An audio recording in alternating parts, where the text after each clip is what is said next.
Good morning, everybody, and welcome to Daf Yomi. Way to the multitudes who are no doubt watching this. We welcome you along to Daf Ayin Aleph, to page 71 of Maseches Pesachim. Unfortunately, once again, I haven't figured out why my speakers aren't working, so the live virtual studio audience are only existing in my ear.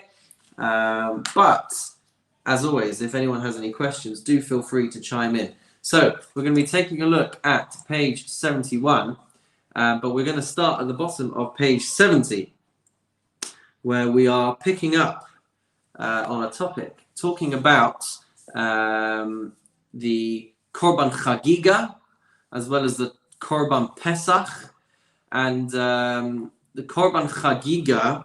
If you can notice the word Chag in there, is a korban associated with the Chagim, right? And it was brought at Pesach, it was brought at Shavuot, it was brought at Sukkot, and we'll try and talk about that as we proceed through the daf.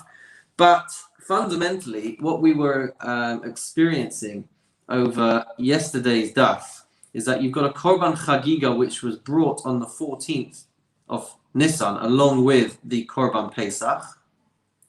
And you've got a Korban Chagiga which was brought on the 15th day of Nisan, which is the first day of Pesach. And we had been exposed to the opinion of Ben Tema, who had closely linked the Korban Chagiga with the Korban Pesach, to the point that there are so many similarities between the way in which they should be eaten and the way they should be processed. And within the same time frame as the Korban Pesach, and we'll talk about the time frames a fair bit today, and that is probably one of the reasons why this stuff has left me so reeling and so confused. And yesterday we'd also seen the opinion of Ben Dortai, who was talking about how the Korban Chagiga of the 14th is an obligation and it would override Shabbos, but that's not universally agreed upon. I think it was Ben Tamer who was saying that that's not the case. So there's a lot going on that we have to try and unpack. And I will certainly do my very best to help us along with that. As I said, it is not my easiest duff experience, but I will certainly do my very, very best. So today, oh, good. I was really hoping that you would. Yeah, go for it.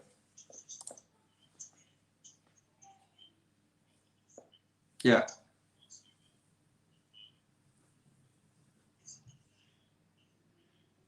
For which one? For the Korban Pesach.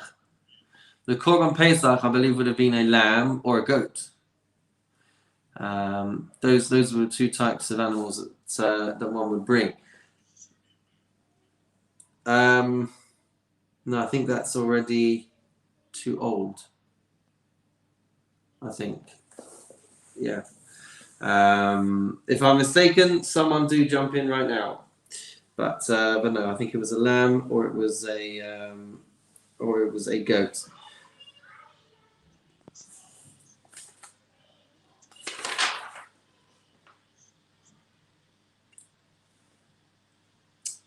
Okay, as for the Korban Chagiga, the Korban Chagiga will have been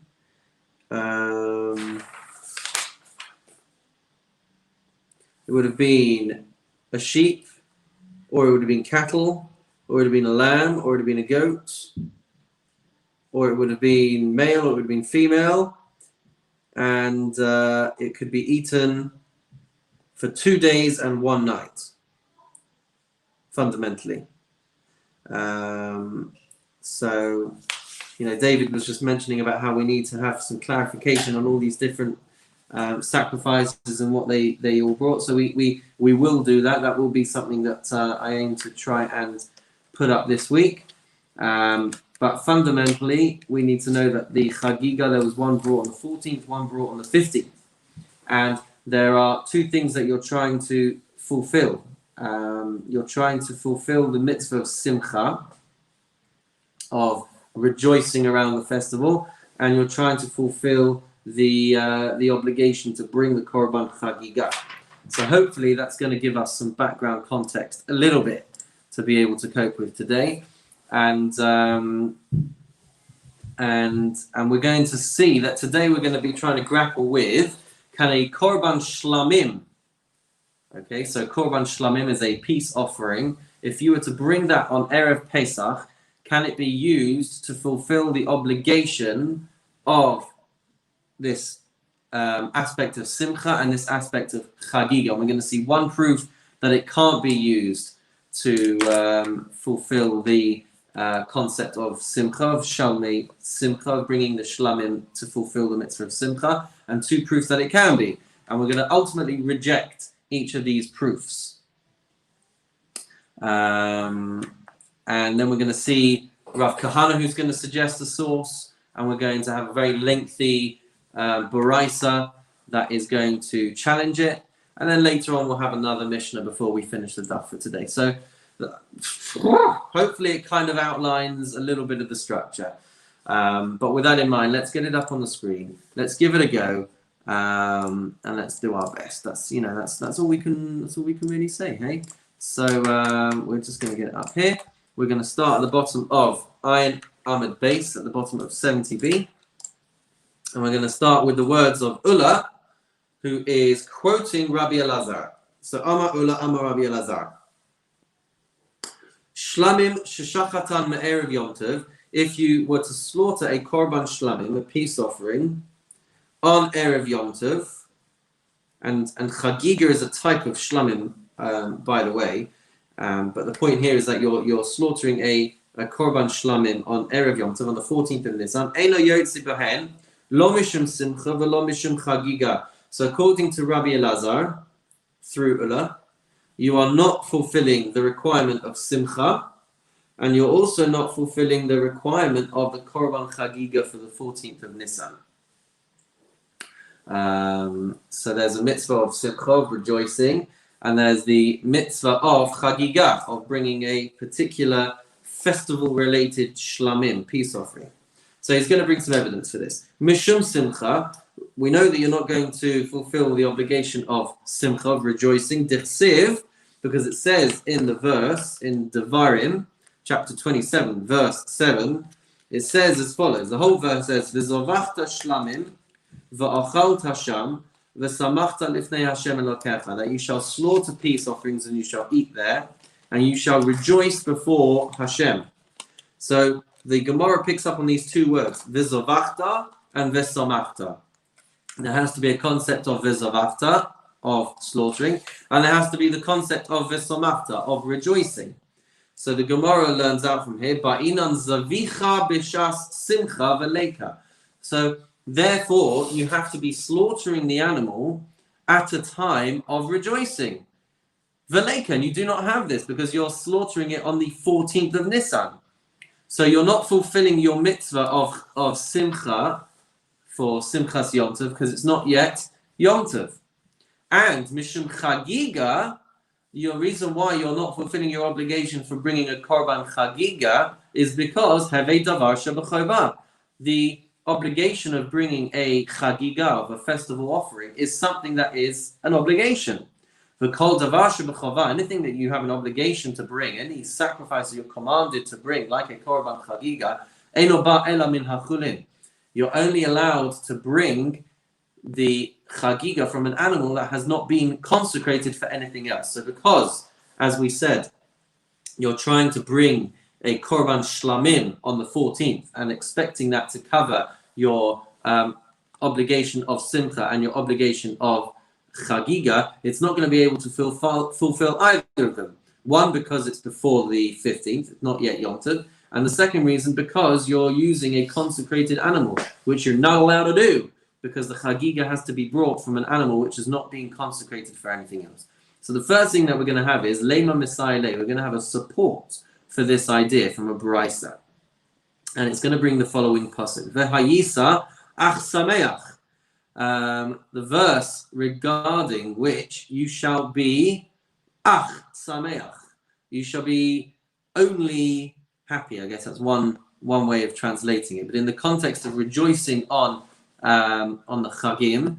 So the verse says, "V'hayisa ach sameach," and this is seemingly superfluous, as Rashi points out. This seems to be a bit of a superfluous verse because we've already been told that you're supposed to make, in this case, Sukkos for 7 days, and then it's told us "V'samachta bechagecha," that you shall rejoice on your Chag, on your festival, and then it's gone on to say that for 7 days you have to be celebrating. You should have your Chag, and then it says "V'hayisa ach sameach," and you should be happy.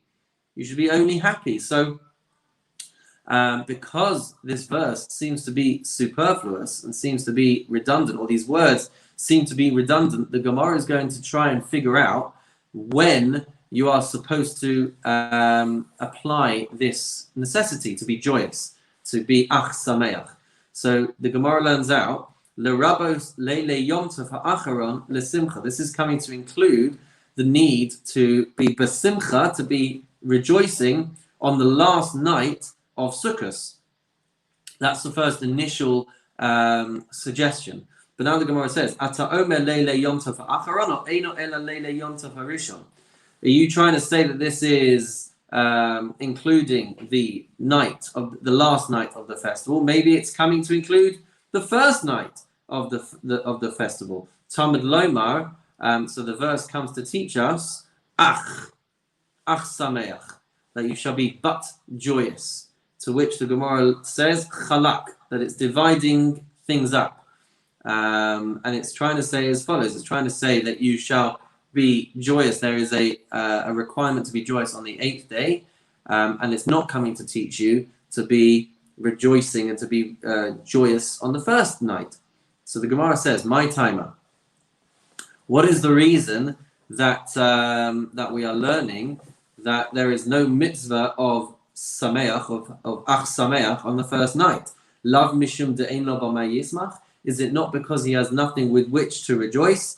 Because, as we've just said, Ulla would tell us, quoting Rabbi Elazar, that that you can't be bringing your korban chagiga on the 14th day, on the 14th, meaning that if you were bringing it on the 14th day, you've then got the meat for the night of the 15th.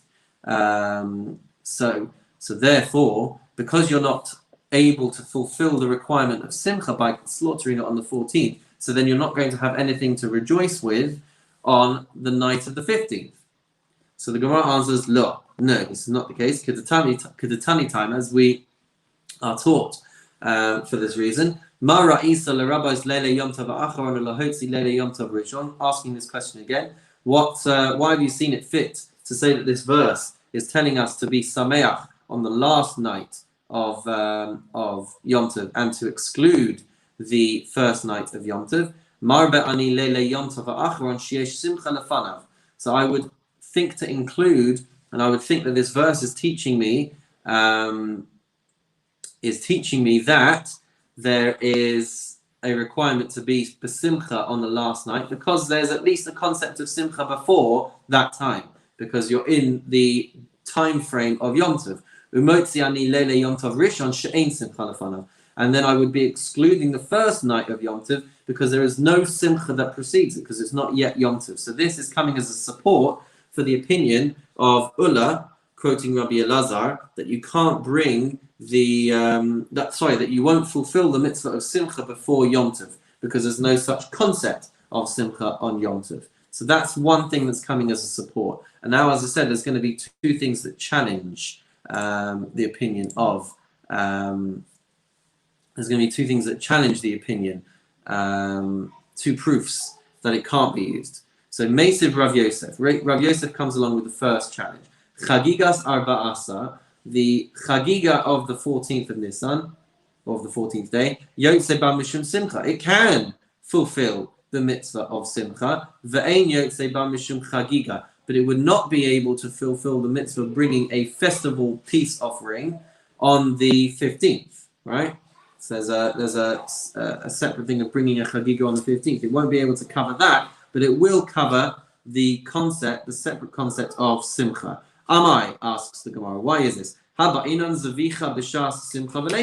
You need to be bringing a sacrifice at the time of Simcha, and you would not be doing that here. So the Gemara answers, Amar Rav Idi bar Avin. Rav Idi bar Avin says, She'ikev v'shachata. That what we're talking about over here is where you are delaying bringing this korban and you're slaughtering it only on the 15th. In which case you're fulfilling the mitzvah of Simcha. Amar Rav Ashi says, Hachinami mistabra. This seems to be quite logical. Because if you do not say this, Hamas Nisan man katanila, who would you have to say is the author of this baraisa? You would have to say that the author is Ben Tema, who we have encountered on the previous daf. And if you had to conclude that it was Ben Tema, then you're going to run into the following problem. The Gemara asks, Ben Tema? You want to tell me that this is the opinion of Ben Tema? Hapasla la banina. But then you got a problem.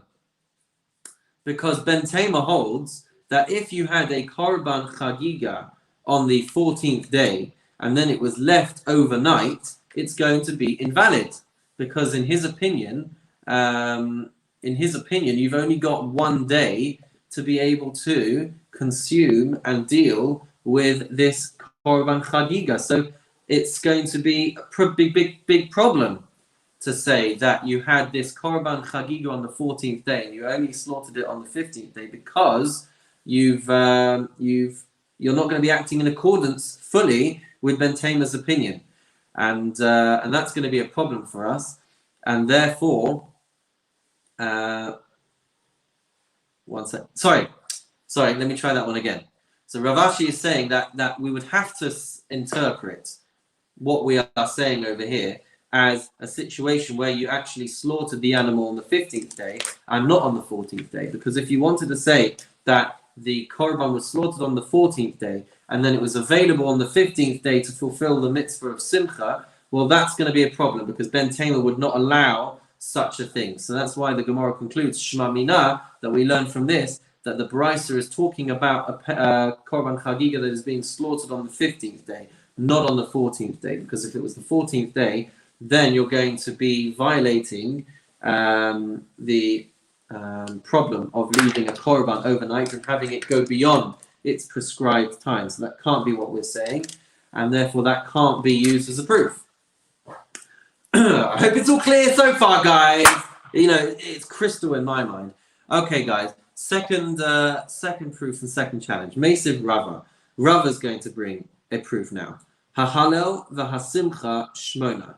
So there's the concept of reciting Hallel and Simcha and rejoicing with the Korban Chagiga, that this lasts 8 days. So the rejoicing with the Korban Shlamim, with a peace offering, would take place on Sukkot for 8 days. So the Gemara says, and if you want to say that we need to have slaughtering at the time of Simcha, Hazmanin Sagin de lo mishkachas la shiva. There's going to be some years or some times where you're only able to rejoice for 7 days.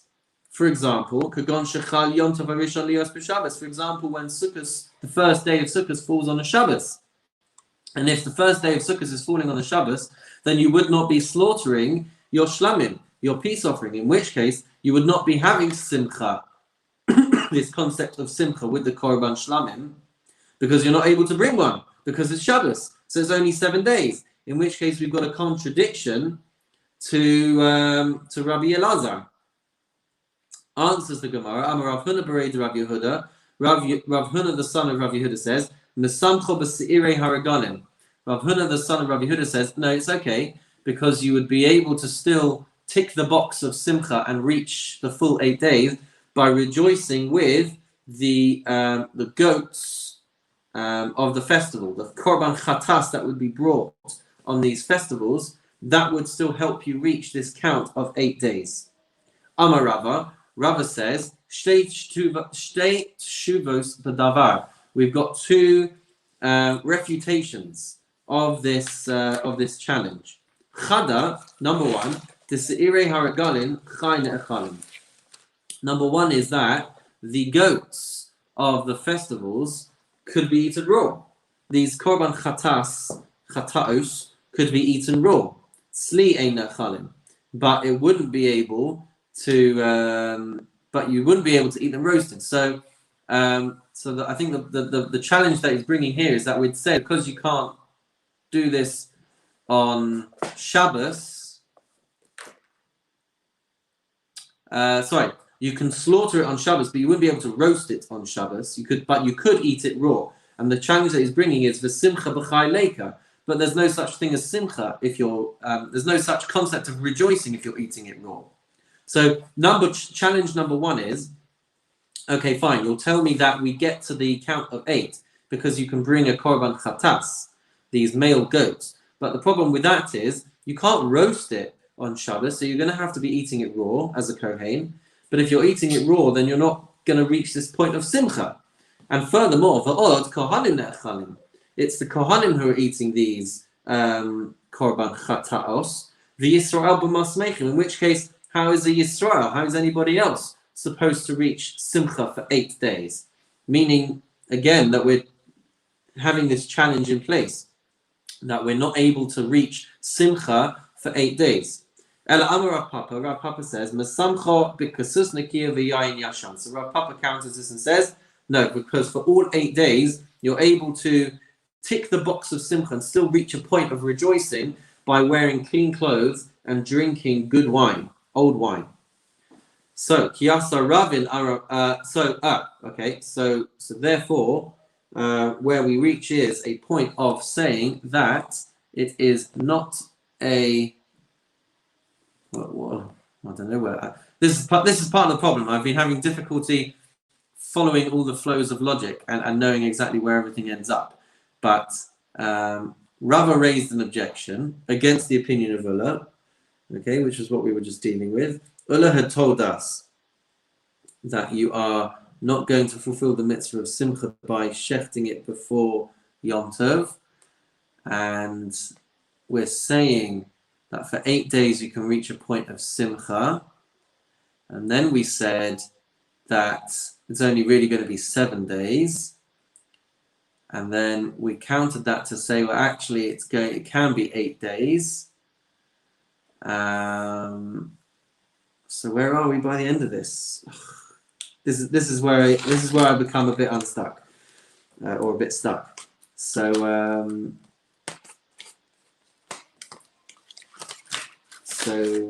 yeah, that's going to be your research for the rest of the day, guys. Trying to piece all of this together. But then what we come to is the following: Ki asa Ravin Amar Rabbi Elazar. Ravin comes along. Ravin came from Eretz Yisrael to Bavel, and he relayed a different version of Rabbi Elazar's statement. So what we're going to see now is a bit of a flip side to what we've just been seeing. So before we had said that Rabbi Elazar said that you can't fulfill the mitzvah of simcha by slaughtering on the 14th, and now we're going to see the opposite. Shlamim sheshachatan me'erev Yom Tov, a korban shlamim that was slaughtered on Erev Yom Tov on the 14th, yotzei bahem mishum simcha, you can fulfill the mitzvah of simcha, ve'ein yotzei bahem mishum chagiga, but you cannot fulfill the mitzvah of chagiga, of the festive offering.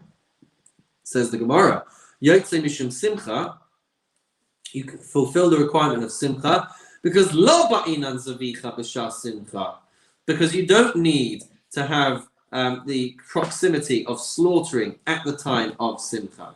V'lo mishum chagiga, but you would not fulfill the mitzvah of chagiga because hevei davar sheb'chovah, because that is something that is a matter of obligation. V'kol davar sheb'chovah eino bar ela min achurin, and anything that is an obligation must only come from an animal which has not been consecrated for anything else. So that is a varied statement, a different version of Rabbi Elazar than what we had seen beforehand. Mesaveh, though, we are going to challenge this. We're going to challenge this in a similar way to the way that we had done earlier. Says the verse, "V'hayisa ach sameach," that you have to be but joyous. You have to be only joyous. Lo rabos leile yom tov v'acharon simcha. This is coming to include the last night of the festival, that you have to have the mitzvah of simcha. Ata omer le rabos leile yom tov v'acharon.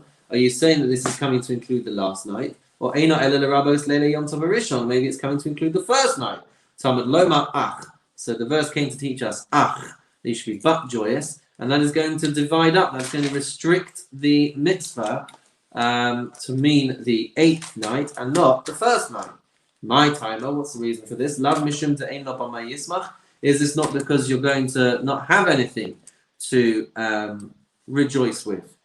Because you won't have slaughtered the animal on the 14th for the sake of simcha. Okay, so here we're using it, whereas beforehand we used it as a support, we're now using it as a challenge and as a proof again. The Gemara answers, Lo, Kidatanya, no, because of this Baraisa. Mara Isa the Rabbi Leila Yom Tov Acharon.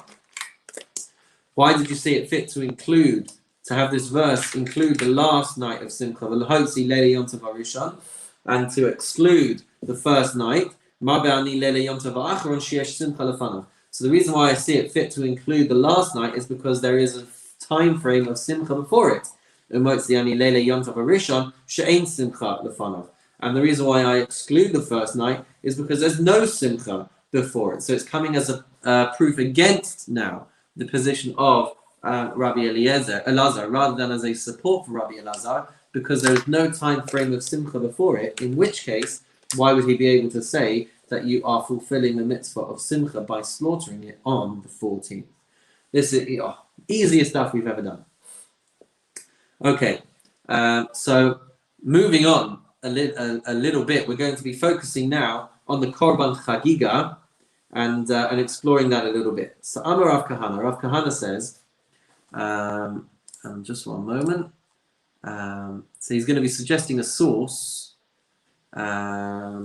for something to do with the Korban Chagiga, and then we're going to have a challenge on this, which is going to occupy some page space. Let's give this a go as well.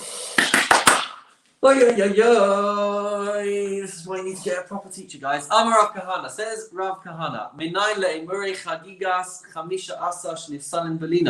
from where do we know? Where is going to be the source for saying that the fats and the limbs of a Korban Chagiga, which is slaughtered on the 15th, okay, so it's our Chagiga, our festival peace offering, it's being processed on the 15th day, but how do we know Shenifsalin Belina, that they're only going to have that day and then that night to be able to enjoy from, and the following day it's going to be now unfit and invalid for use, nothing more may be done with it. So how do we know this?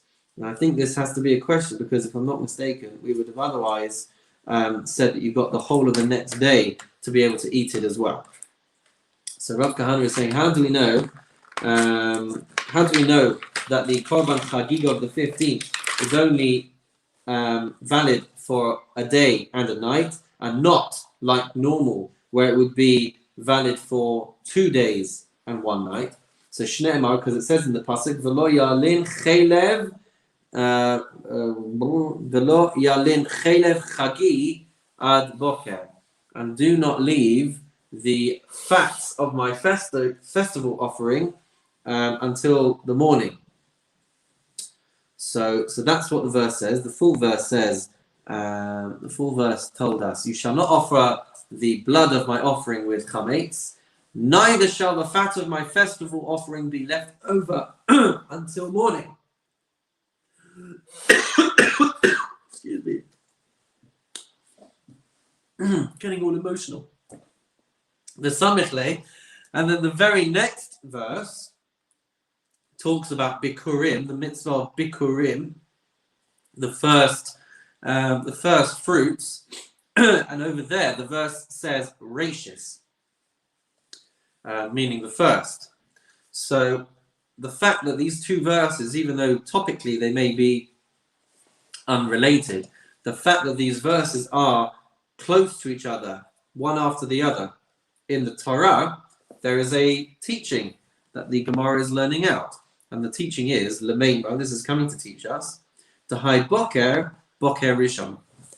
This is coming to teach us that the morning that is mentioned in the first verse is the first morning after the offering has been sacrificed. And that is going to be the only time frame that you have available for this Korban. But now, Rav Yosef is going to challenge this. Maskif, and if you guys can keep up with this, then we should give you smicha. Maskif le Rav Yosef. Rav Yosef challenges this. He objects. Tama de kasav rachis. The reason is that you are claiming is because the word rachis is the very next thing that we read about in the order of the verses. Halok kasav rachis.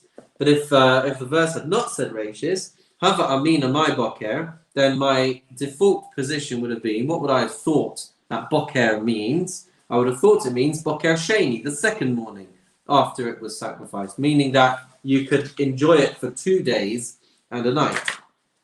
Mi ika midi de basa ifsal le meorta ve'emurin ifsal le mechatzos ve'emurin ad safra. But is there such a thing? Is there such a case where the meat would be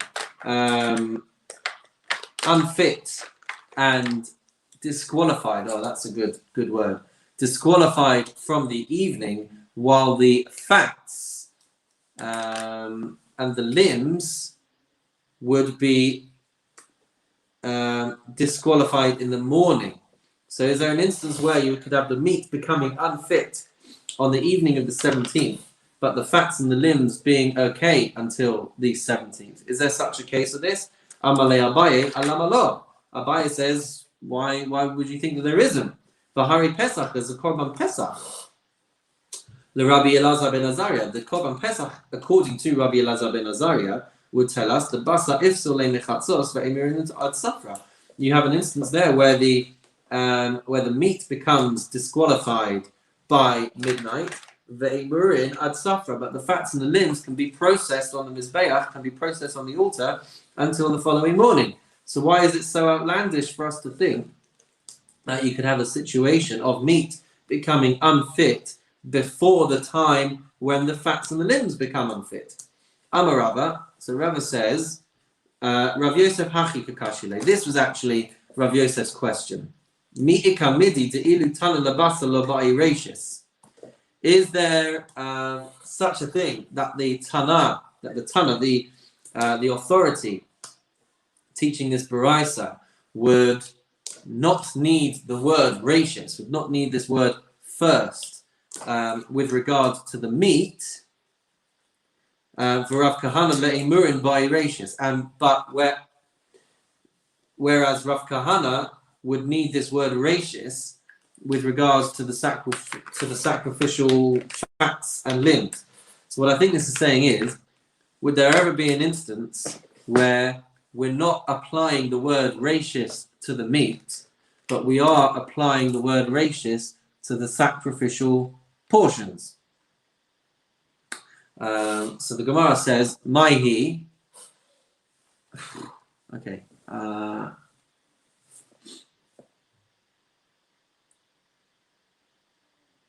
Anyone? Is there anything like this, that the Tana does not need the word first to teach us about mourning with regards to the meat, whereas Rav Kahana requires the word first to teach us that the word mourning, written with regard to the portions, is referring to the first morning?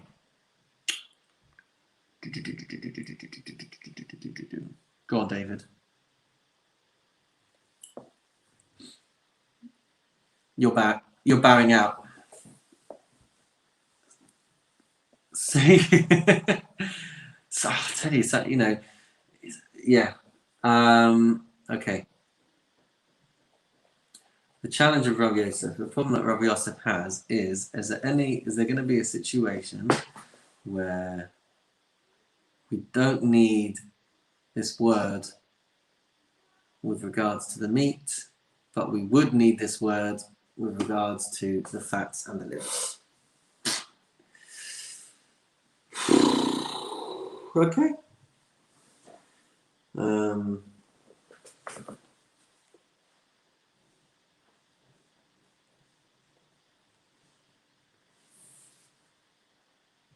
Oh, great. Now I can hear your clock ticking in the background. That's just like putting me under more pressure.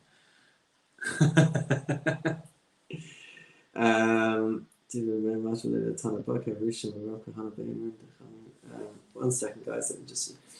The feeling the basa should come the murmur, Lord by gracious. Big bucket of sid bay mashmane, Latana Bakarishon, Rav Kahana bay murmur, the Hamira get the Shusai, who the mashmane bucket of sid, Kapahi Bakarishon, gracious. Is it possible that the inference of the pasuk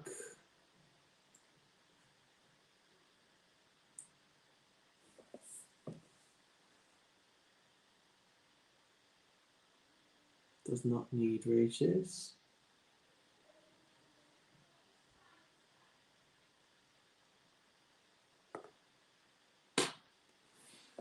Okay, further research is needed at all times, guys.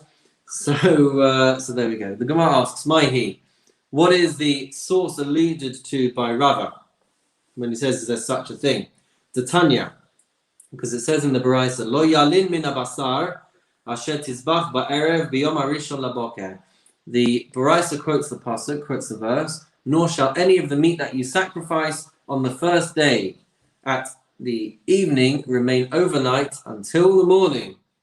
So talking about the Korban Chagiga of the 14th with the Korban Pesach, we're saying you shall not leave any of the meat overnight until the morning. And as we turn the page, the Gemara says, Limeid, this teaches Al Chagigas Yudalid, teaching us about the Korban Chagiga of the 14th, Shnecheles L'Shnei Yamim V'Layla Echad, the time frame for which is for eating it is 2 days and 1 night, or Eino Ella Liyom V'Layla, or perhaps we're trying to say that it's only 1 night, 1 day and 1 night. So the day that you sacrifice it, you have to eat it, and into the night as well. But by the following morning, it already is disqualified. Keshehu Omer, when it says Bayom Harishon Laboker, when it says on the first day Laboker, until that it should not remain until the morning, Hare Boker Sheni Amor. This is giving it a second morning. That's what it's trying to teach us. It asks the Gemara, or Eno Ela Boker Rishon. Maybe it's coming to teach us that you've only got that first morning. You've only got 1 day and the night to be able to consume it. So if that was the case, how would I establish what the Torah talks about, that a Korban Chagiga can be eaten for 2 days and 1 night? Chutz mizah. Maybe it's trying to say that this is the only exception, that all other Korban Chagigas can be eaten for 2 days and 1 night, but this one cannot be. But when it says with regards to these offerings, im neder onadavar. So the verse says im neder, if the sacrifice is a neder, is a vow, a promised offering, or nadavar, it's a voluntary offering. So then you've only got 1 day and 1 night. Limeid al chagigas yudalad shnecheles lebeis yamin shtei yamin v'layla echad. So this would teach us then that the chagiga of the 14th can be eaten over 2 days and only 1 night. If that's the case, then that's what we're trying to teach over here. That for a Korban Chagiga of the 14th, you've got 2 days and 1 night. But the Gemara returns to this. Amamar, or Eino Ela Boker Rishon. Maybe it means you've only got 1 day. You got till that first morning. Ha'amart keshehu omer bayom harishon laboker harei boker sheni amar. So the Gemara says, but you've already said that when the verse said boker, it was talking about the second morning. Hachikama. This is what we're coming to say. O eino ela b'shtei chagigas hakasav medaber. Maybe the verse is speaking about 2 different korban chagigas. Achas chagigas yudalad. One is talking about the chagiga of the 14th, but achas chagigas tezvav, and one is talking about the korban chagiga of the 15th. Vazula bokra, and each one has its morning, meaning that the verse, even though it seems to be talking about 1 korban, is actually talking about 2 different korbanos. I hope this is clear, guys. And that means that the 14th chagiga, the chagiga of the 14th, can be eaten for a day and a night until its morning, which is the 15th. And then the korban of the 15th can only be eaten for its day and its night until the 16th. Hadar Mar, but then it goes on to say, that the chagiga can be eaten for 2 days and 1 night. Im kain, if that's the case, im neder on a davar b'mai. if that's the case, that a korban chagiga could be eaten for 2 days and 1 night, then you've got the verse talking about peace offerings saying that if the vow, if im the neder, im the davar, and we didn't even bother reading the rest of the verse, but let's do that now. The verse says, im neder on the davar, if you've got the vow offering or the voluntary offering, zevach korbanot bayom, hakrivo ez zivcho ye'achel, umimacharas, va'anosa mimenu ye'achel, that you've only got the day and the night to be able to process it. So if that is the limit to the sacrifices that are fit for 1 day and 1 night, what is it talking about? Because you want to also say that a chagiga on the 14th and the 15th are for 1 day and 1 night, that they should be valid for 2 days and 1 night. So the Gemara answers, chagigas yudalid, if it's about the korban chagiga of the 14th, ha-kasiv ba yom v'layla. So it's written about the korban of the 14th, it's written about a day and a night. Chagigas tesvav ha-kasiv ba yom v'layla. And if it's talking about the korban chagiga of the 15th, then it's also written for a day and 1 night. Ella, rather, the Gemara says, Hai lechagigas tesvav v'ha'ech kula kura lechagigas yudalim. Rather, what it's trying to tell us is that the verse talking about vows and free will offerings is talking about the korban chagiga of the 15th. That has got a time frame of 1 day and 1 night. And the rest of our pasuk, the one we were talking about before, the rest of our pasuk is talking about the korban of the 14th. Limed al chagigas yudaled, which teaches us about the korban chagiga of the 14th, shnecheles l'shnei yamim v'layla echad, that it can be eaten, consumed over 2 days and 1 night. Tama dichsiv bayom harishon laboker. So the way that we're reading our verse is as follows. That b'yom harishon laboker, when the verse says on the first day that the sacrifice brought on the first day shall not remain overnight until the morning, my boker, what does it mean when it talks about boker? It's talking about boker sheni. It's talking about the second morning of the 17th. Hakol heicha dichsiv boker stama boker rishon v'af agav delot kasav beit reishis. But what we're inferring from here is that whenever the verse would say boker, whenever it would say morning, it's not connecting to the fact that the next verse says reishis. So even though the next verse might say reishis, the two are not connected. And therefore, we're talking about the... Oh yeah, of course we are. We're talking about boker in the context of the first morning after the sacrifice was made.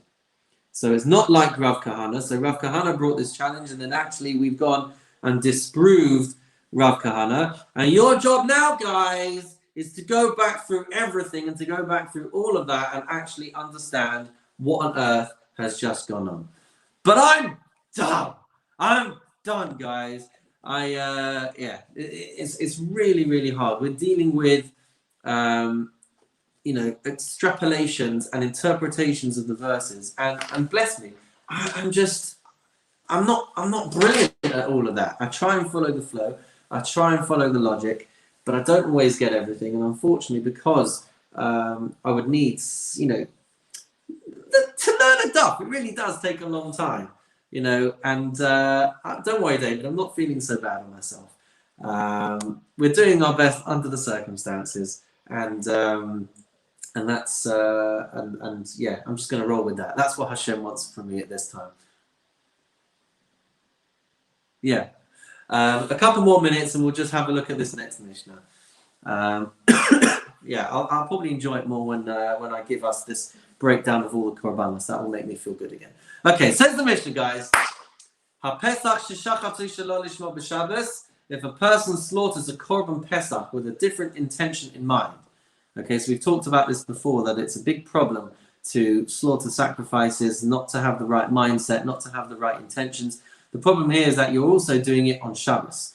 So you're slaughtering a korban pesach with a different purpose in mind, and you're doing that on Shabbos, all right, and you're not allowed to do that. So the Gemara says, chayav alav chatas, that person is going to be liable to bring a korban chatas, because he did a prohibited action on Shabbos. Ushar kol hazvachim. Point here as well is that he's not doing this on purpose; he's doing this by accident. Ushar kol hazvachim sheshachatan l'shem Pesach, and if he was to slaughter a different sacrifice, but he was to have the intention of it being slaughtered for a korban Pesach, then it's going to depend. Im einan re'uyin, if the animal that he is sacrificing is not doesn't fit the criteria for being a korban Pesach, so you're slaughtering a cow, or you're slaughtering a female animal, whatever it might be. If it's not fit to be a korban Pesach, then chayav. Then you're going to have to bring a korban chatas, a sin offering. Ve'im re'uyin hein, but if it was an animal that could be brought as a korban Pesach, then Rabbi Eliezer mechayev chatas. Rabbi Eliezer is going to say that you have to bring a korban chatas. But Rabbi Yehoshua poter. Rabbi Yehoshua is going to say that he is exempt from bringing a korban chatas, and that is fundamentally because Rabbi Yehoshua is going to say that if you intended to perform a mitzvah, but you performed the wrong mitzvah, then you're not going to be liable to a sin offering. So that's within the world of Rabbi Yehoshua. Amar Rabbi Eliezer. Rabbi Eliezer says though, Ma'im haPesach shehu mutar lishmo. Just like with the Korban Pesach, that fundamentally, if you're bringing it with the right intentions, it's permitted to do so on Shabbos. Kesheshina is shmo chayav. But when you change the designation, when you change the name, the type of sacrifice that you're bringing, you're going to be chayav. You're going to be liable for the guilt offering. Zavachin shehin asurin nishman. Then the sacrifice that you're forbidden to bring on Shabbos, even if you're doing it for the right designation, does it not make sense to say that if you change the status, if you change the designation, that you're going to have to be liable? So he's challenging Rabbi Yehoshua, and Rabbi Yehoshua says, Amalei Rabbi Yehoshua, no. Pesach, my logic is as follows. If you want to say that a Korban Pesach, sheshinahu b'davar asur, that you are changing its name to something which is forbidden on Shabbos, you're going to say that you can take a korban which is not right to bring on Shabbos and change its purpose for something that you can bring on Shabbos? Amalei Rabbi Eliezer. So Rabbi Eliezer is going to say back to him, a mureit sibur yochichu. I can bring proof from the fats and limbs of community offerings. How? Shein mutarin lishman. They're allowed to be brought if it is for their right designation. But if you were to slaughter them for their right designation, then they're going to be chayav. So this would indicate that that you are going to be liable if you've slaughtered a different offering for that designation. Amalei Rabbi Yehoshua lo. Rabbi Yehoshua says no, it's not the case. Right? The logic works for the facts of community offerings because there is a limit. Where there is a concept that we know how many are going to be brought on any particular day. So there is no reason why a person would mistakenly sacrifice another one. But Toma b'Pesach she'eino kitzvah, can you say the same applies for a Korban Pesach when we have no limit? We have no idea how many are going to be brought. So that's why Rabbi Yehoshua disagrees with him. Rabbi Meir says, Af hashoichet l'shem emuret sibur pater. Rabbi Meir says, one who slaughters other offerings for the purpose, for the sake of community offerings, changing their name, so then patur is going to be exempt. And the reason, as we were mentioning before, is because fundamentally he was trying to do a mitzvah, but he did something wrong in the context of trying to do a mitzvah. And if you do something wrong on Shabbos in the context of trying to do a mitzvah, so Rabbi Meir is saying, and Rabbi Yehoshua is saying as well, that you're going to be exempt from bringing a korban.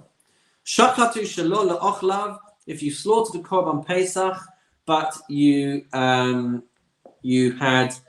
were slaughtering it with the intention that the korban Pesach was going to go to people who can't eat it, maybe because they're tamei, maybe because they're sick or elderly. So you slaughter it for people that can't eat it. v'shelo lemenuyav, or you slaughter it for people who were not registered to be able to eat that one, or la'arelin, or for people who are uncircumcised and can't eat a korban pesach, uletzmein, or you sacrifice it for people who are ritually impure. So then if you sacrifice it for any of these people, chayav. This is going to be a problem. You're going to have to bring a korban chatas. However, says the Mishnah, if there were some people in your intention who are allowed to, but some who aren't, or some of the people were registered for it, but some of them weren't. Some of them were circumcised and some of them weren't. Some of them were tamei, but some of them were also pure. So as long as some of the people there were allowed to consume the korban pesach that you are designating and you are slaughtering on their behalf, the Mishnah says, Pater, that person is going to be exempt from a korban chatas. Shachatu v'ninsa bal mum chayav. If a person slaughters a korban pesach, then it's found to have a blemish. And a blemish is something which you could have discovered before you slaughtered it. A blemish makes it unfit for slaughter, but it's something that should have been discovered before you went ahead and killed it. So that's why chayav, you're going to be liable for a korban chatas. Shachatu v'ninsa treifa, but if you slaughter it and then you find an internal blemish, an internal problem, which renders it a treifa, meaning that you find something going on inside its body which would have brought about its death within the next 12 months. That's what treifa actually means. So if you find one of these internal blemishes afterwards, patur, he's going to be excused, he's going to be exempt from bringing a korban chatas. He has not violated Shabbos b'shogeg. This was unavoidable. The point is, are you able to avoid violating Shabbos or not? Shachatu v'noda shemashachu habalim es yadam.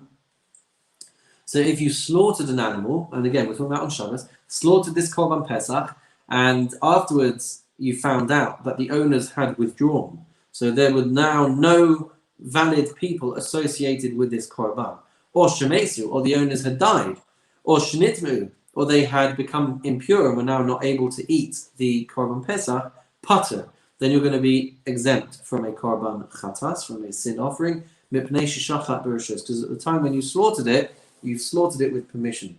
So I guess the subtext of everything here is, if you're violating Shabbos in a way which really should have been avoided, then the person is going to be liable to a guilt offering, right? So you might have done it by accident, but it was an avoidable situation. But if you were, if there was no way of knowing that you should not be slaughtering the animal, then the Mishnah says that person is going to be excused and exempt from the korban chatas. Shkoyach, everybody. I'm so grateful for your patience and for your support. And that's all for today, guys. We're going to wish you a wonderful, meaningful week, and we'll see you again for